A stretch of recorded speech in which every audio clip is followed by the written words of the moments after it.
Hello and welcome back to the Behind the Screen podcast. I am joined here once again by my good superhero Connor. How you doing, buddy? Good, man. What's going on, Gorjan? How are you?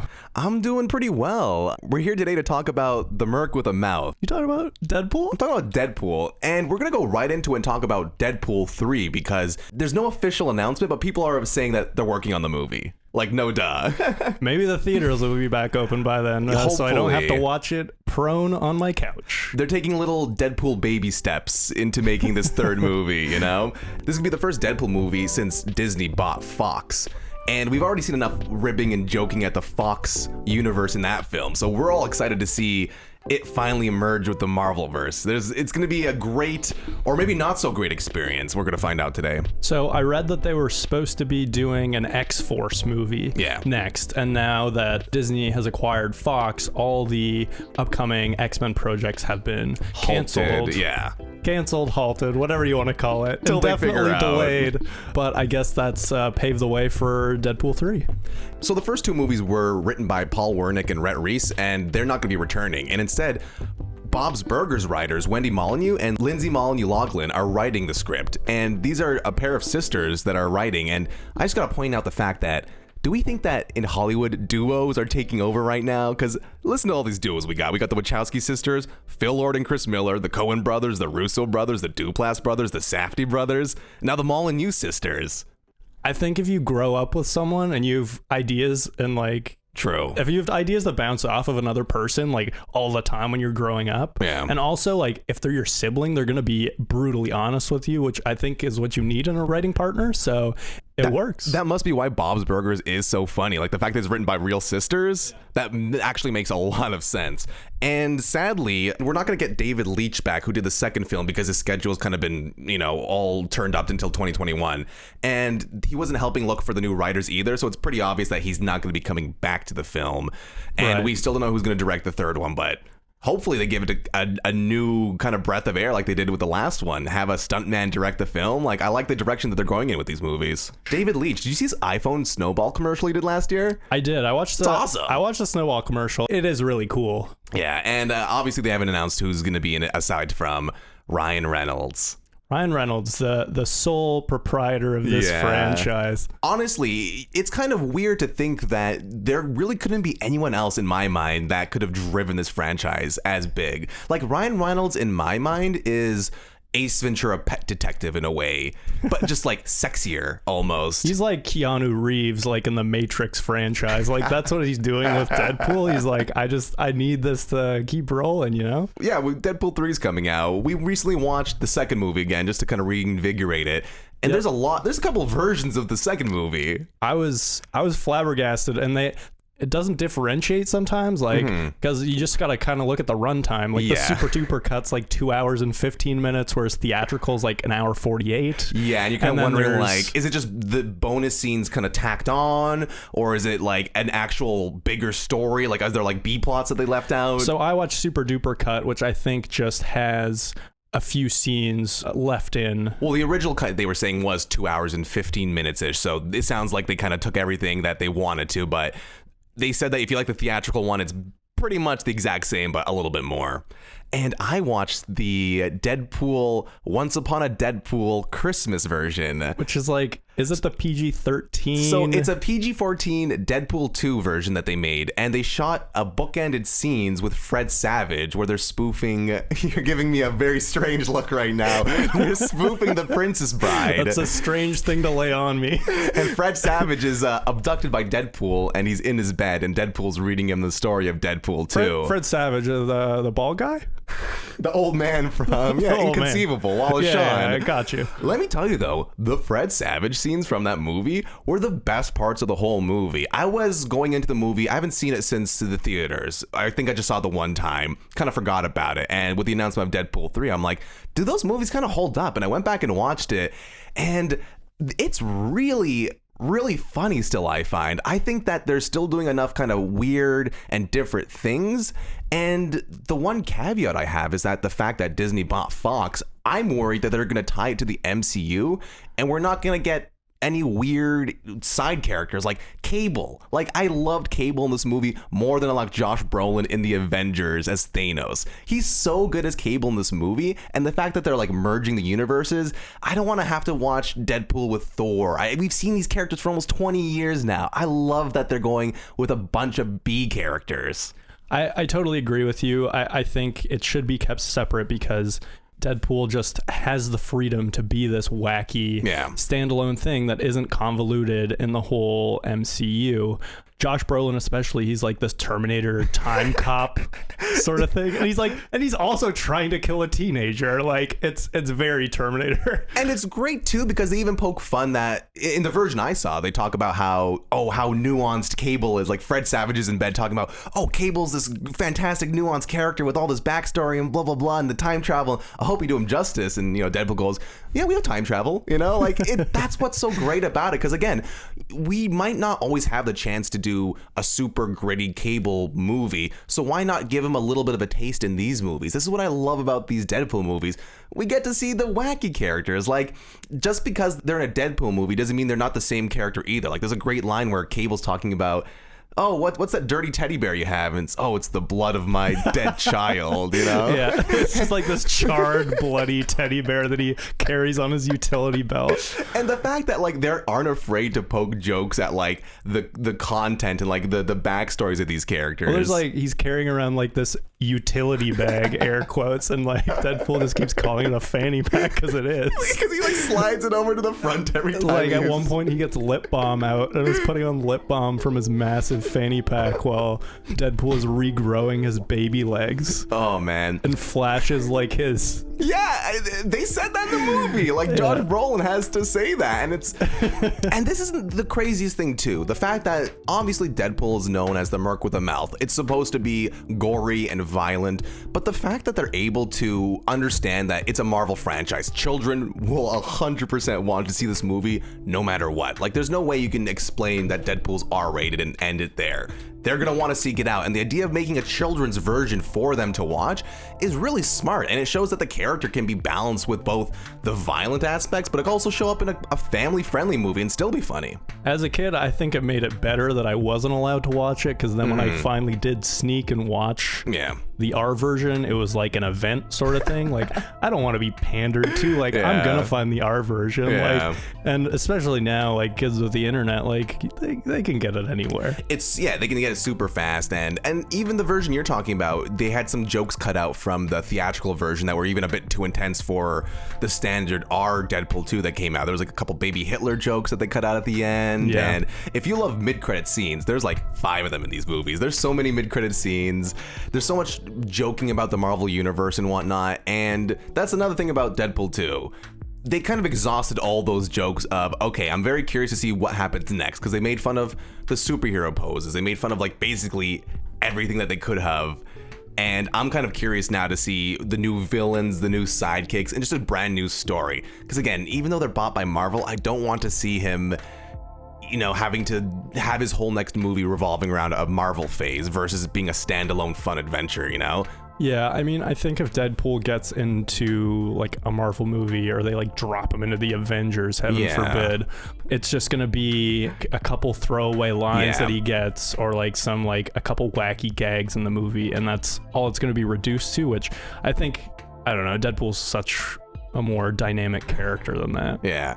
And a dynamic character deserves dynamic villains. Can I just pitch you a couple Marvel villains that I'd like to see him fight? Oh yeah. We got Egghead, who is he's an egghead-shaped scientist who wants to take down Hank Pym, who has no superpowers. His head just happens to look like an egg, sadly. He's not super smart or anything. He just, he's like trying to like blackmail the government with like, because he used to be a government scientist. It looks like a reject character from Coneheads. Yeah, the cone isn't as intense.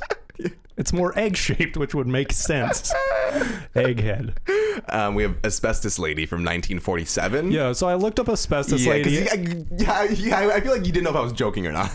So I'm like, man, Asbestos Lady, like, it would be funny as hell if she was like spraying asbestos at people, and like they die like 50 years later. And they have to go back in time or something, you know? That could be a good time travel. It's not that at all. She just created suits because her like nemesis was the Human Torch. Yeah. And so it was like her henchmen had asbestos-lined suits back in the 50s when people didn't know asbestos was bad. The big thing about the villains in the 50s is they'll just make a suit out of whatever their antagonist is afraid of or like weak to. Haha, I made a kryptonite suit. Haha, an asbestos suit. Haha, and But then it's like scrambled egg suit. In the Marvel universe, asbestos lady in the 90s got cancer from her suit. Yeah, it says long-term asbestos exposure. So, maybe tied in with Miss Marvel somehow. Asbestos lady just wasn't what I expected.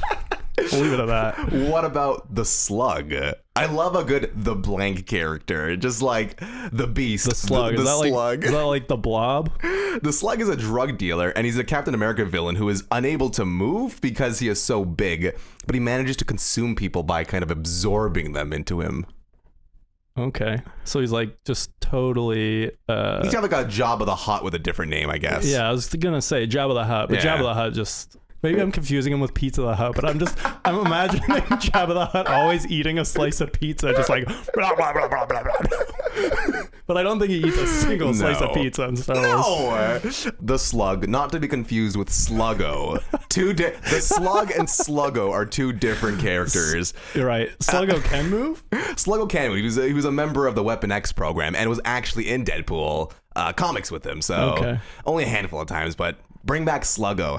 # Team Sluggo. So I read about this one villain called Swarm, which is a former Nazi scientist that flees to South America, and he makes a device to control bees, and the device malfunctions, and the bees kill him. His consciousness lives on as a swarm of bees. So he has no physical body. It's just like a swarm of bees with a cape on. That's what I want.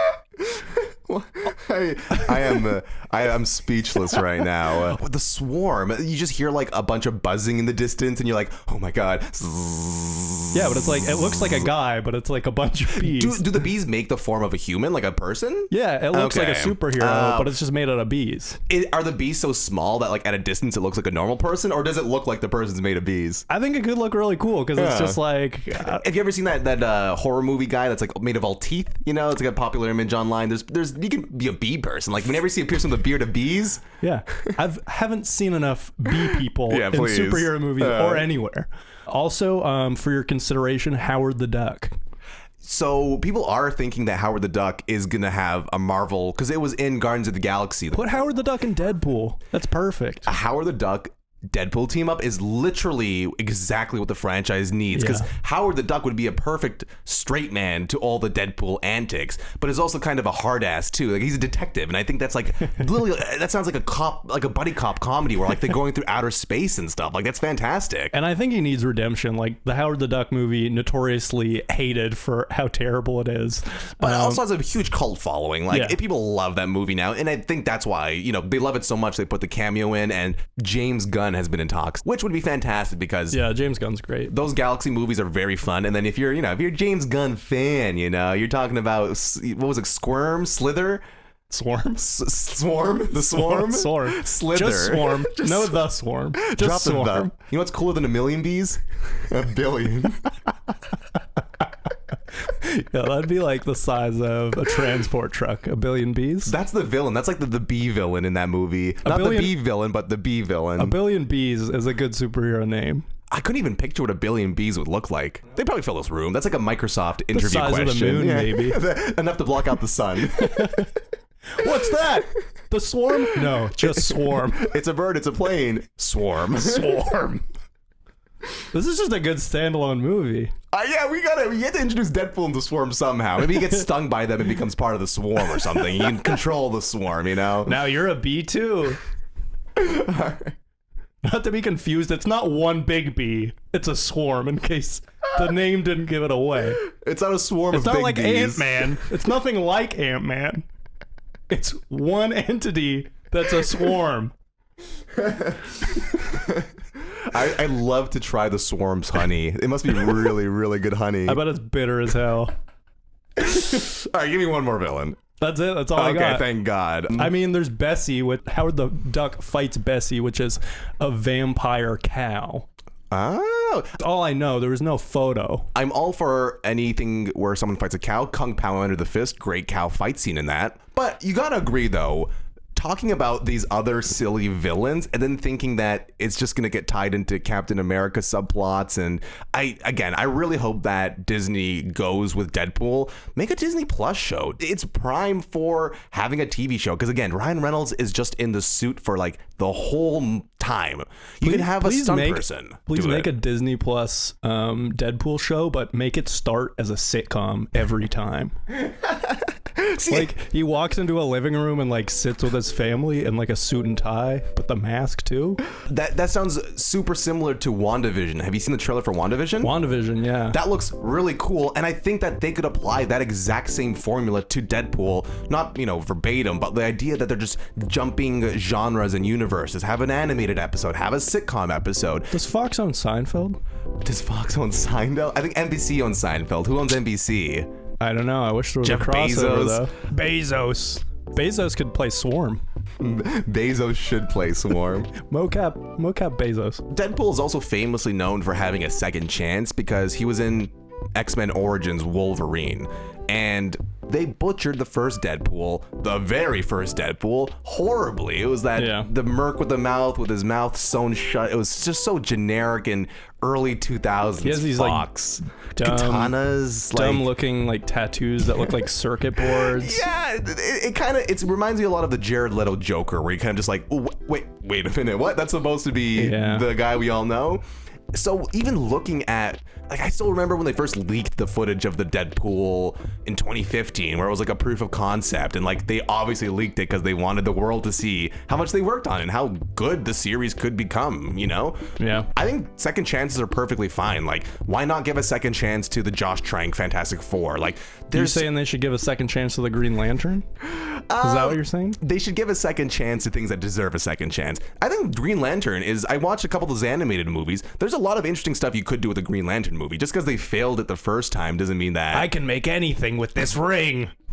Except a good movie. The funniest parts of Deadpool 2 for me was the whole X-Force thing, when they're choosing the team. The all-time scene, man. It's amazing. I really wish that kind of was the whole movie. Yes, because we saw in that scene. It was kind of like in the 15 minutes that plot line went. It was like Suicide Squad, but good. Yeah, it was really refreshing to they got out of the prison finally. Because again, you could tell these films are kind of cheaply made because they're kind of staying in these locations. They're at the X-Men house, which is in Toronto. It's the same house from Billy Madison that they use.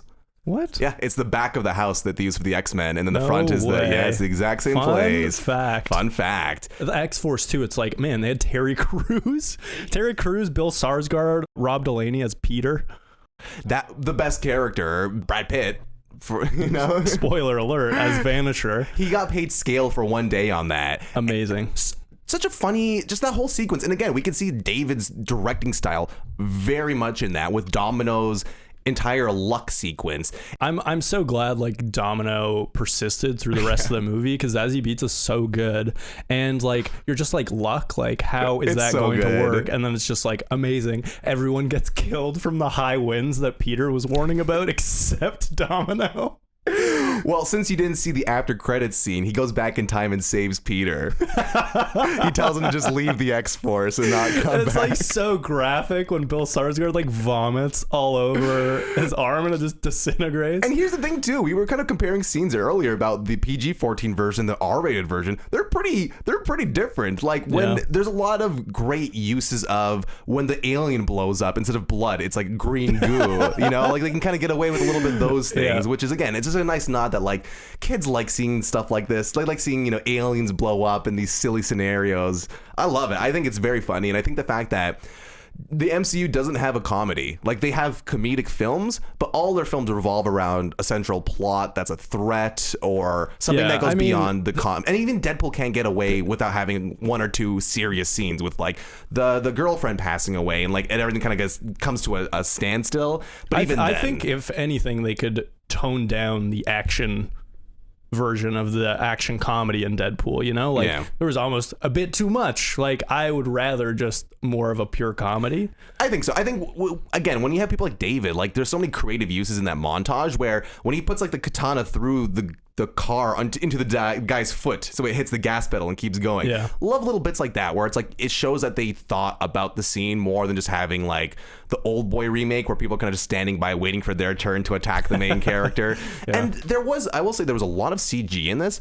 I think that was okay. I think the CG kind of worked in like the zaniness, like explosive capacity because when Domino starts doing her thing, cars are flipping, explosions, things are going away, and none of it looks fantastic, but it just helps that it's all one shot and keeps the plot moving forward. That we can do this scene if we kind of cut corners a little bit, do a little bit of CGI. Why not? You know, like I think that it worked so well versus that if they just want to do something like, you know, straight stunts only real stuff, you know, it's like that costs so much money, and I think this is a great workaround. And it wouldn't fit because it is so over the top ridiculous. Like if they were doing everything practical, like that would be, it would take so long. And again, it's like it's not John Wick. You know, and the fact that they have to also be like, it's a mind game to do action scenes but then also pull off comedy and stuff. Like there's a lot of different things going on that you kind of have to be like, okay, we gotta get the shot of like this funny reversal, and then it's back to more action, then it's like a comedy joke, you know. It's a lot to handle versus a straight action scene. And it does balance well.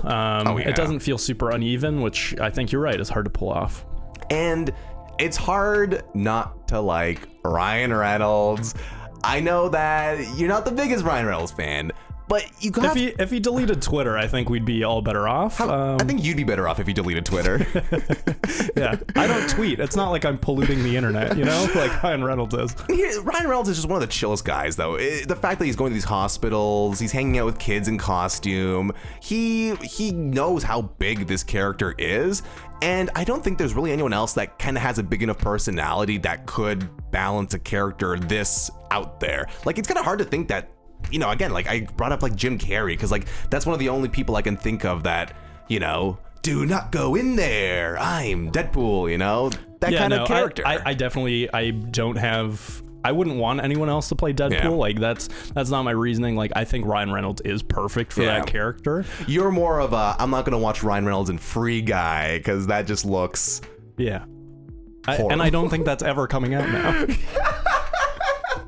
I think it's on the shelf. Oh man. Okay. Listen to this. Okay. So this user on Reddit, SpideyFan914, tipped me off to this. This is posted a year ago. It was theorizing this plot. There's a comic called Deadpool Kills the Marvel Universe. Yeah. It's this plot line where the X-Men send Deadpool to a mental hospital, and Psycho Man, who is disguised as a doctor, like tries to brainwash Deadpool to make him his minion. That fails, and Deadpool becomes so unhinged that he's aware that he's a comic book character and develops this evil voice where all it wants is destruction, and he begins systematically assassinating every superhero and villain in the MCU. That sounds awesome. And so the first to go are the Fantastic Four. He kills the Fantastic Four, and then he breaks out of that universe and confronts the comic book writers and illustrators. So I grew up reading quite a bit of Deadpool, and I will say, like, hearing that is basically every story arc for Deadpool. Like it gets that meta for basically every single incarnation of Deadpool. I read an arc a couple years ago. I was trying to find it, but I couldn't find the name of it, but it was literally about Deadpool getting a movie, and he ends up like watching the movie in the theater and killing the writers from it and all. It's the meta universe. And here's the great thing about the comics. The comics work so well because you can take your own pace at it. Comedy, having all those jokes on screen, you can take your time with a comic book. You look at the visuals, it's beautiful, you kind of take it in, you have your own voice for all the characters in your head, versus having that all kind of spelled out for you on screen is a really tough transition to make, which I think they nailed. But again, I think it's like the two properties are so different that they're also great to ingest. Like the movie's good to have, the animated cartoons they have are good to have, and the comics are good to have. It kind of seems like they're taking their time, because again, could you imagine like a Deadpool movie in the 90s? It would have been Van Wilder, wouldn't it? I love it though. No, I don't know. I just think like for a Deadpool 3, like it would be dope if there was like an evil Deadpool fighting just another Deadpool, because in Deadpool Kills Deadpool, he has to kill Deadpool. Has to kill Deadpool, which the evil one is renamed Dreadpool. So, yeah. You can thank the genius who wrote that. Oh, thank you, Spidey fan. Oh my God. That's the thing. It's like there's so much good stuff out there for Deadpool to follow, but there's also so much they could come up with there on their own. Like, I think that Josh Brolin nailed Cable so well that I'd hate to see Cable go to waste and then they have him like not come back. They're definitely gonna do some sort of like time travel-y kind of thing. And here's what I was thinking about while I was watching Deadpool 2, though. A big part of the movie is about, you know, he loses his wife and he has to kind of like come to accept that and whatnot. I feel like these movies should just follow the Bill and Ted formula. Him and Cable just go on these crazy intergalactic adventures together and not have that kind of B plot where they kind of have to bring it down to seriousness every now and then. I agree. I think that slogged it down a bit. Even with Fire Fist, like it was just like a forced empathy device.